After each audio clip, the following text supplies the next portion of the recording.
Hello students, आज हम study करेंगे ग्रुप 16 एलिमेंट्स की reactivity with oxygen. I hope students आप लोगों ने ग्रुप 16 एलिमेंट्स का पार्ट 1 स्टडी कर लिया होगा from my video lecture. So this is part 2 of group 16 elements. तो इसमें हम रिएक्टिविटी विद ऑक्सीजन स्टडी करेंगे। ग्रुप एलिमेंट्स जो ग्रुप के एलिमेंट्स हैं, ग्रुप 16 के एलिमेंट्स हैं, when they react with oxygen they form dioxide और ट्राइऑक्साइड। वो ये वाला फॉर्मूला फॉलो करेंगे, EO2 और EO3। और E क्या था? ऑक्सीजन से पोलोनियम तक कोई भी एलिमेंट हो सकता है। Is elements of group 16। So oxygen, sulphur, selenium, tellurium, polonium ज़्यादातर कौन से ऑक्साइड बना रहे हैं? या तो ट्राइऑक्साइड या dioxide. Oxygen form O3, sulphur form sulphur dioxide and sulphur trioxide, selenium form selenium dioxide and selenium trioxide. Tellurium जो है वो टेलोरियम डाइऑक्साइड बनाता है और टेलोरियम ट्राइऑक्साइड बनाता है। Polonium forms polonium dioxide. O3 and SO2 जो है वो गैशियस फॉर्म में होता है। बाकी जो डाइऑक्साइड है लाइक सेलेनियम डाइऑक्साइड, ये सॉलिड फॉर्म में होता है। अब एक क्वेश्चन अराइज होता है कि SO2 is more often reducing than the oxidizing. इसका क्या रीज़न है? तो सबसे पहले हम देखेंगे एग्जाम्पल। SO2 में सल्फर का ऑक्सीडेशन स्टेट +4 होता है। +4 से ये +6 में ऑक्सीडेशन स्टेट में जा सकता है। Similarly it can show -2 oxidation state also. अब एक चीज़ है कि जब ये +4 से +6 ऑक्सीडेशन स्टेट में जा रहा है तो इट इज़ शोइंग ऑक्सीडेशन। यहाँ पे ऑक्सीडेशन और यहाँ रिडक्शन हो रहा है। जब ऑक्सीडेशन शो करेगा तो it will act as reducing agent, और जब रिडक्शन शो करेगा it will act as oxidizing agent. अब एक चीज़ है, रिड्यूसिंग नेचर इसका ज़्यादा प्रोमिनेंट है as compared to oxidizing nature. ठीक है, ऑक्सीडाइजिंग नेचर से ज़्यादा प्रोमिनेंट रिड्यूसिंग नेचर है। रीज़न, +4 से +6 तक जाना है तो उसको 2 स्टेप फॉलो करने पड़ेंगे। आफ्टर रिमूवल ऑफ 2 इलेक्ट्रॉन्स ये +4 से +6 ऑक्सीडेशन स्टेट शो करेगा। ठीक है, लेकिन +4 से अगर -2 में जाना है तो पहले 4 इलेक्ट्रॉन गेन करेगा, फिर 2 मोर इलेक्ट्रॉन ऐड करेगा। दैट मीन्स इसको 6 स्टेप फॉलो करना पड़ेगा +4 से -2 में जाने के लिए। और +4 से +6 जाने में उसको कितने स्टेप फॉलो करने पड़ेंगे? 2 स्टेप फॉलो करेंगे। तो कहने का मतलब ये कि 2 स्टेप फॉलो करना उसके लिए ज़्यादा ईजी है as compared to 6 step follow करना। So this is the reason जो सल्फर डाइऑक्साइड है वो रिड्यूसिंग एजेंट ज़्यादा अच्छा होगा as compared to oxidising agent, और इमीडिएटली +4 से +6 ऑक्सीडेशन स्टेट शो कर देगा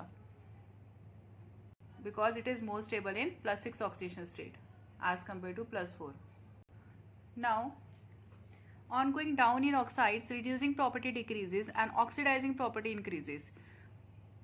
क्या नेचर है कि रिड्यूसिंग प्रॉपर्टी डिक्रीज हो रही है एंड ऑक्सीडाइजिंग प्रॉपर्टी इंक्रीज हो रही है? तो इसका रीज़न वही है सेम जो अभी हमने डिस्कस किया है। As we go down in oxides, +6 oxidation state decreases. +6 oxidation state decrease होता है due to poor shielding effect, inert pair effect की वजह से, एंड +4 ऑक्सीडेशन स्टेट इंक्रीज होता है। देखो, on moving down the group +6 oxidation state decrease होती है, +4 ऑक्सीडेशन स्टेट इंक्रीज होती है। तो ये हम बोल सकते हैं कि +4 से +6 ऑक्सीडेशन स्टेट शो करना इसके लिए, इन ऑक्साइड्स के लिए मुश्किल हो जाएगा। On moving down in oxides +4 से +6 ऑक्सीडेशन स्टेट शो करना कम हो जाएगा क्योंकि +6 ऑक्सीडेशन स्टेट डिक्रीज हो रहा है।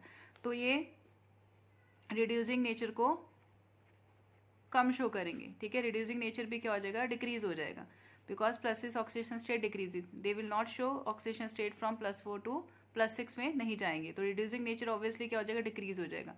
हमने अभी किया था कि +4 से +6 दैट मीन्स ऑक्सीडेशन, और जहाँ पे ऑक्सीडेशन होता है वहाँ पे रिड्यूसिंग नेचर होता है। So we can say that कि on moving down the group +6 oxidation state क्या होती है? डिक्रीज होती है, एंड +4 ऑक्सीडेशन स्टेट क्या होती है?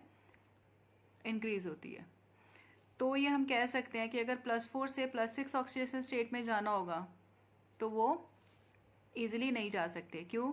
क्योंकि due to inert pair effect +6 oxidation state क्या हो रही है? डिक्रीज हो रही है। तो जब ये +4 से +6 ऑक्सीडेशन स्टेट डिक्रीज होगी तो हमें पता है +4 से +6 में अगर जब जाता है एलिमेंट तो कौन सा नेचर शो करता है? रिड्यूसिंग नेचर शो करता है। अगर +4 से +6 ऑक्सीडेशन स्टेट नहीं इजिली शो कर पा रहा है, ये प्रॉपर्टी डिक्रीज हो जाएगी, तो रिड्यूसिंग नेचर भी क्या हो जाएगा? डिक्रीज हो जाएगा। यही रीज़न है कि on moving down the group in oxides reducing nature decreases due to the reason कि +6 ऑक्सीडेशन स्टेट डिक्रीज हो रहा है. But in case of SO2 ये क्या शो कर रहा था, इसका ऑक्सीडेशन स्टेट कितना होता है, +4. +4 से ये +6 ऑक्सीडेशन स्टेट शो कर देगा इजीली. ठीक है, रीज़न क्योंकि हमें पता है कि ऊपर वाले एलिमेंट्स में +6 ऑक्सीडेशन स्टेट, ऊपर वाले जो एलिमेंट्स हैं they can show +6 oxidation state. ठीक है, नीचे वाले एलिमेंट्स +6 ऑक्सीडेशन स्टेट नहीं शो करते.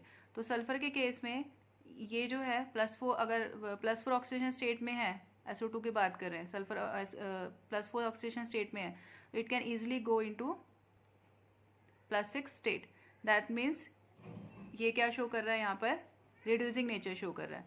तो SO2 की बात करें तो SO2 क्या करेगा, जो सल्फर डाइऑक्साइड है वो रिड्यूसिंग नेचर ज़्यादा शो करेगा as compared to oxidizing nature.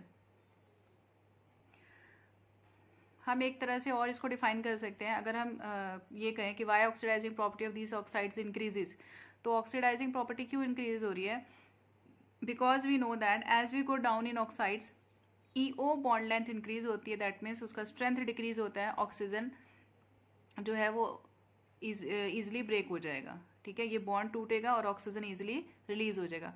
Due to this reason oxidizing property of these oxides increases on going down in oxides. Next हम करेंगे रिएक्टिविटी टूवर्ड्स हेलोजन. ये जो ग्रुप 16 के एलिमेंट्स हैं they form halides of type EX6, EX4 and EX2. They can react with 6 chlorine, they can react with 4 chlorine, bromine, iodine, मतलब halogen 6 halogen के साथ react कर सकते हैं, 4 हेलोजन के साथ रिएक्ट कर सकते हैं, 2 हेलोजन के साथ रिएक्ट कर सकते हैं. अगर यहाँ पे जो X है that is halogen, fluorine, chlorine, bromine, iodine, तो उनकी अगर स्टेबिलिटी देखें, स्टेबिलिटी ऑफ हेलाइड्स की बात करें तो सबसे ज़्यादा स्टेबल फ्लोरीन होता है, then chlorine, then bromine, then iodide. फिर नेक्स्ट है among hexa halides. Hexa halides मतलब EX6. अमंग हेक्सा हेलाइड्स जो हेक्सा फ्लोराइड्स होते हैं means EF6. Hexa fluorides means EF6 are stable और they exist in gaseous form. और इनका जो स्ट्रक्चर होता है उसका ऑक्टाहेड्रल शेप होता है, जो हम आगे डिस्कस करेंगे. फिर नेक्स्ट है, अगर हम बात करते हैं टेट्रा हेलाइड्स की बात करें तो जो टेट्रा हेलाइड्स होते हैं उनमें जो हाइब्रिडाइजेशन होता है वो sp3d हाइब्रिडाइजेशन होता है. 1 loan pair of electron present होता है, सीसॉ शेप होता है. एंड एग्जांपल है टेट्रा हेलाइड्स के SF4, selenium fluoride, tellurium, SeF4 and tellurium F4.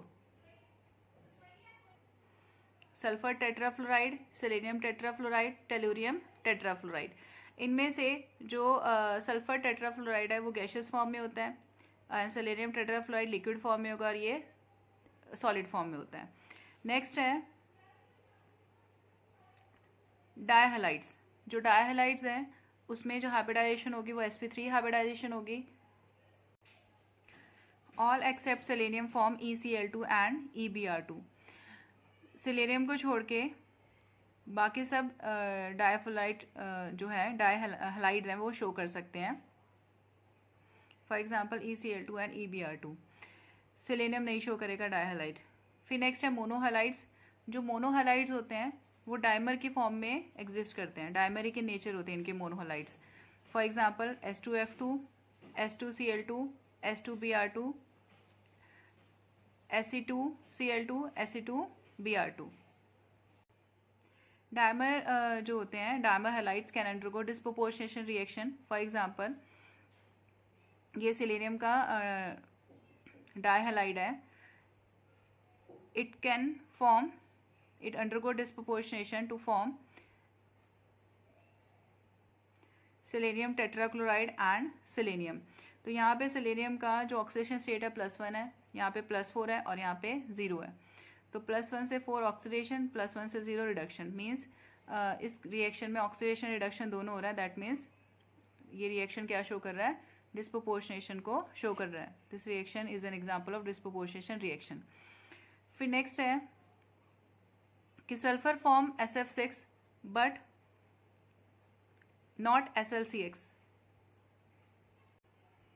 Means हम ये बोल सकते हैं कि सल्फर हेक्साफ्लोराइड इस जो है वो सल्फर हेक्साफ्लोराइड जो है वो फॉर्म करता है, लेकिन सल्फर का हेक्साक्लोराइड फॉर्म नहीं होता. मतलब ये नोन नहीं है, ये अननोन है. This is known and this is unknown. इसका रीजन ये है due to small size of sulphur 6 large chlorine atom can not be accommodated around sulphur atom. Chlorine का साइज बिगर होता है, ठीक है, तो सल्फर के पास इतनी जगह नहीं होती, सल्फर का साइज स्मॉल होता है. It can not accommodate the 6 chlorine atom, ठीक है, अपने ये जो सल्फर का एटम है, it can not accommodate the 6 chlorine atom around it. But SF6 में क्या है, फ्लोरीन का साइज स्मॉल है, 6 फ्लोरीन को सल्फर क्या कर सकता है, अकोमोडेट कर सकता है. So 6 fluorine atom can be easily accommodated by sulphur atom, क्योंकि फ्लोरीन का साइज भी स्मॉल है जिसकी वजह से सल्फर उसको अकोमोडेट कर सकता है. बट क्लोरीन का साइज बहुत बिगर है, तो वो सल्फर के जो एटम है, it can not accommodate the bigger chlorine atom.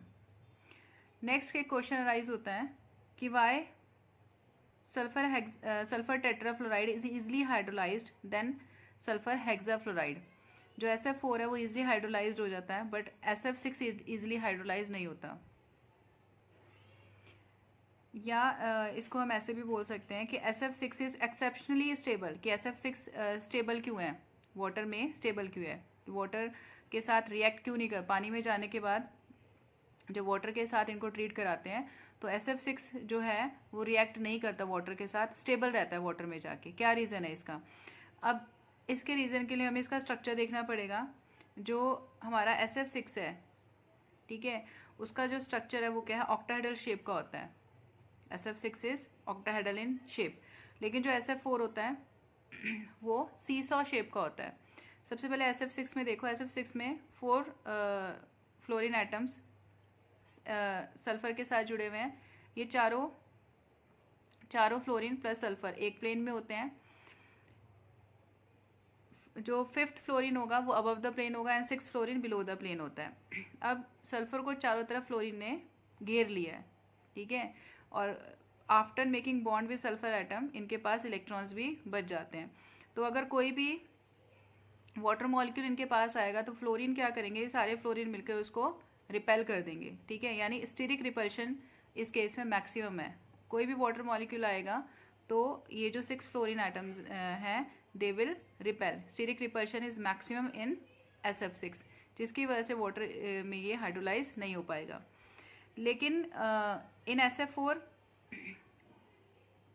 Seesaw shape की वजह से इसमें क्या है कि स्टीरिक रिपल्शन कम होगा. यहाँ पे देखो 2 फ्लोरीन एटम और ये lone pair of electron along with sulphur, ये एक प्लेन में है, एक फ्लोरीन ऊपर है which is above the plane and दूसरा फ्लोरीन नीचे है which is below the plane.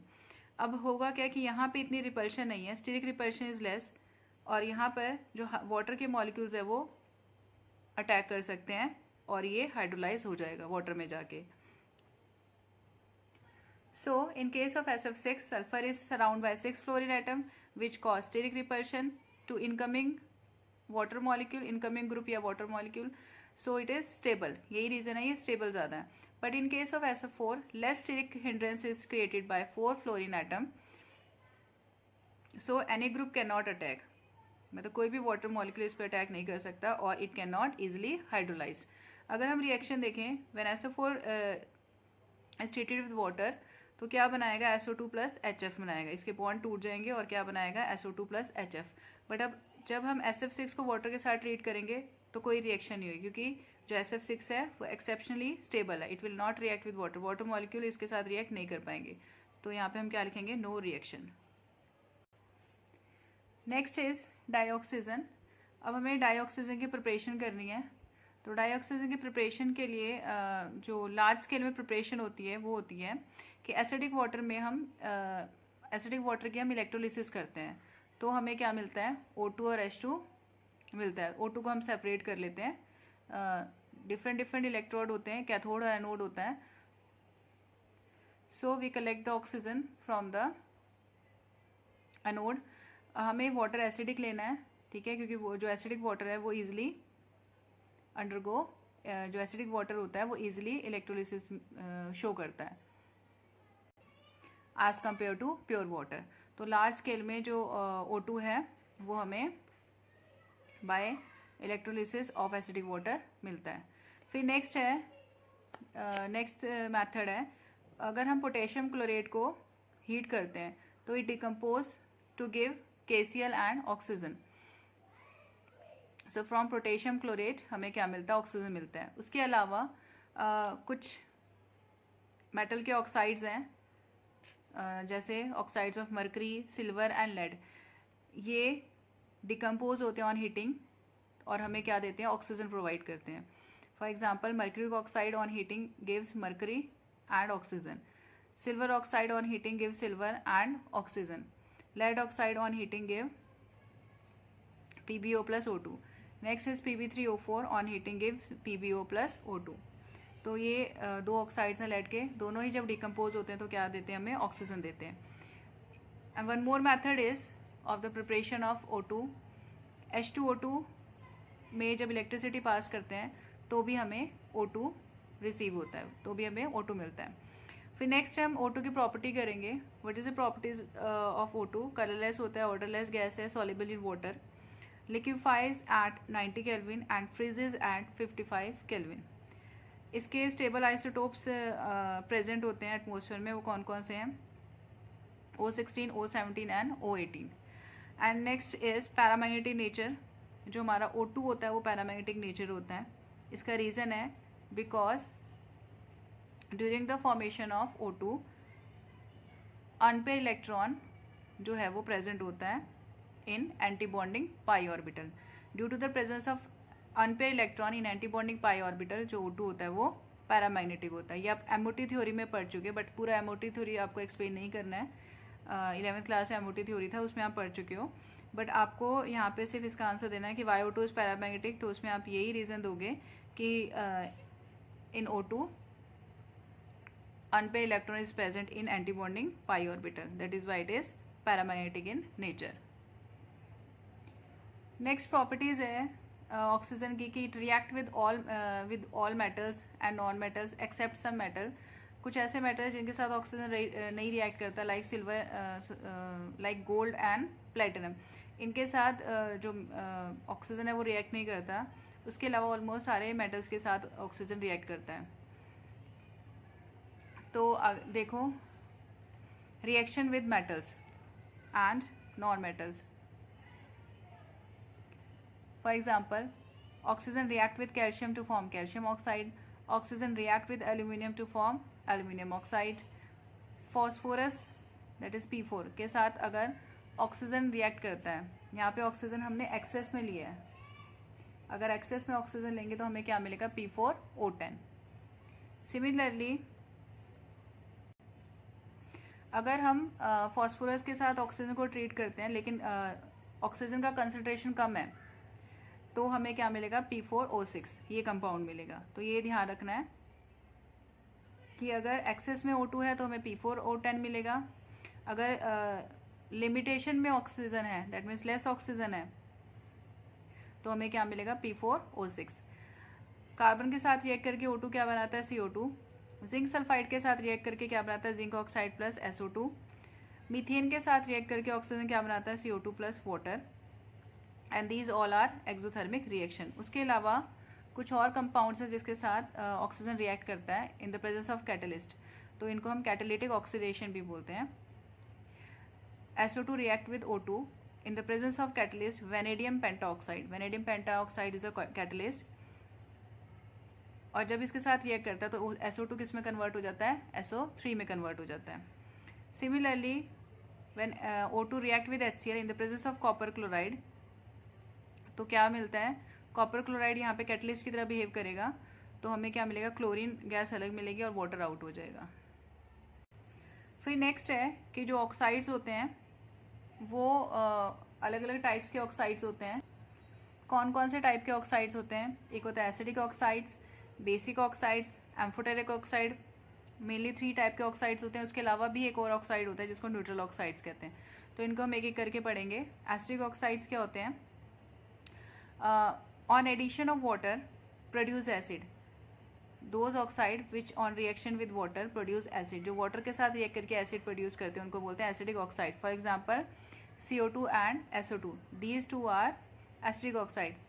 CO2 water के साथ रिएक्ट करके क्या बना रहा है? कार्बोनिक एसिड बना रहा है। H2CO3 is carbonic acid. SO2 water के साथ रिएक्ट करके सल्फ्यूरस एसिड बना रहा है, H2SO3। अगर SO4 होता है तो सल्फ्यूरिक होता है, SO3 है तो सल्फ्यूरस एसिड है। फिर next is basic oxide. Basic oxide क्या होता है? Those oxide which on addition with water, which on addition of water produce base, जो बेस प्रोड्यूस करते हैं। For example calcium oxide and sodium oxide, these two are basic oxide. Calcium oxide water के साथ react करके क्या बना रहा है? Calcium hydroxide which is a base, ठीक है। एंड सोडियम ऑक्साइड वाटर के साथ रिएक्ट करके क्या बना रहा है? Sodium hydroxide. ये क्या है? बेस है। तो these two oxides are basic oxide, क्योंकि वाटर के साथ रिएक्ट करके ये बेस बना रहे हैं। Next is amphoteric oxide. अब एम्फोटेरिक ऑक्साइड क्या होता है? Amphoteric oxides are those oxide which can dissolve in acid as well as base, जो एसिड के साथ भी रिएक्ट कर लेते हैं और बेस के साथ भी रिएक्ट कर लेते हैं। For example aluminium oxide. जो एल्यूमिनियम ऑक्साइड है वो NaOH के साथ रिएक्ट कर लेता है, इसको बोलते हैं बेस। एंड जो एल्यूमिनियम ऑक्साइड है वो सल्फ्यूरिक एसिड के साथ भी रिएक्ट कर सकते हैं। एल्यूमिनियम ऑक्साइड जब बेस के साथ रिएक्ट करता है, NaOH के साथ रिएक्ट करता है अलॉन्ग विद वाटर, तो क्या बनाता है? सोडियम AlOH का 4, ये वाला कंपाउंड बनाता है।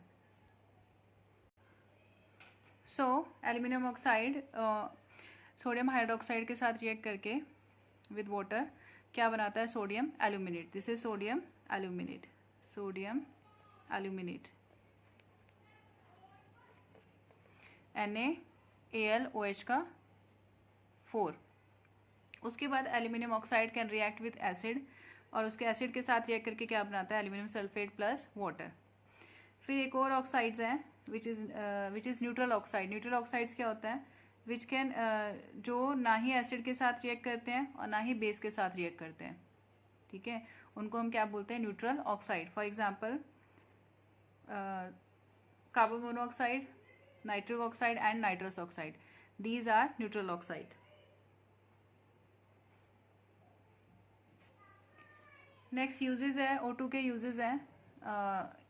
रेस्पिरेशन में यूज़ होता है। ऑक्सीएसिटाइलिन वेल्डिंग में यूज़ होता है। ऑक्सीएसिटाइलिन टॉर्च होते हैं which is used in welding. Metal manufacturing में यूज़ होता है। माउंटेनियर जो होते हैं they carry oxygen cylinder with them as the oxidizer in fuel, ये यूज़ होता है। फिर नेक्स्ट है कि कुछ और भी ऑक्साइड्स होते हैं जैसे SO2, Cl2O7, CO2, N2O5, these are non metal oxides. And Mn2O7, CrO3, V2O5, these are acidic oxides। तो ये कुछ और कुछ एसिडिक ऑक्साइड्स हैं। नेक्स्ट लेक्चर में हम ओजोन से स्टार्ट करेंगे, तो यहीं तक अभी करना है हमें। नेक्स्ट लेक्चर में हम ओजोन से स्टार्ट करेंगे। सो वीडियो लेक्चरों को देखते देखते नोट्स प्रॉपरली बनाओ ताकि आपको ये चैप्टर ईजिली याद रहे। जितना आप खुद से नोट्स बनाओगे उतना ही ज़्यादा आपको रिवाइज होगा और उतनी ही रिएक्शंस ईजिली याद होंगी। Thank you.